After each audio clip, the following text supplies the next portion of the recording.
This channel does not promote any violent, harmful, or illegal activities. All content provided by this channel is meant for an educational purpose only. তৃণমূলের যখন এতগুলো নেতা বলছে তখন তুমি নিঃসন্দেহে থাকতে পারো যে এরা সব পেট টেপা পুতুল এবং এদের পেট টিপেছে একজনই সে পেট টিপতে পারে।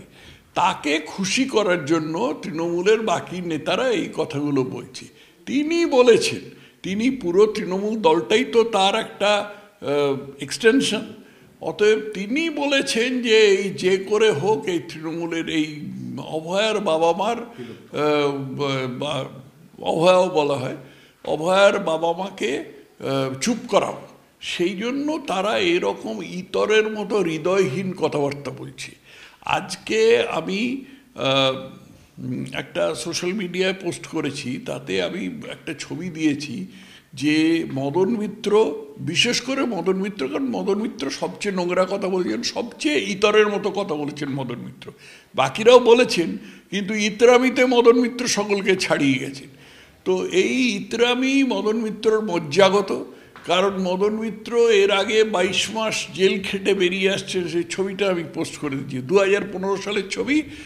তো তখন সুদীপ্ত সেনের জুতো পালিশ করতো মদন মিত্র, এবং সেই সময় সেই তালে জেলে গিয়েছিল। সেই জেল থেকে বেরিয়ে তারপরে জামিন পেয়ে তারপর সে সমস্ত করেছে, এইসব ঘোষণা করেছে আর কি, এখন করছে।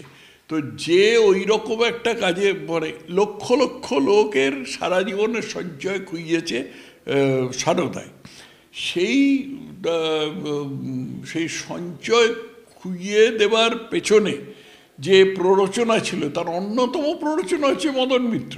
তো মদন মিত্র এরকম একটা নির্লজ্জ, বেহায়া, চোখের চামড়াহীন কথা বলবে, এর মধ্যে আশ্চর্যের কি আছে?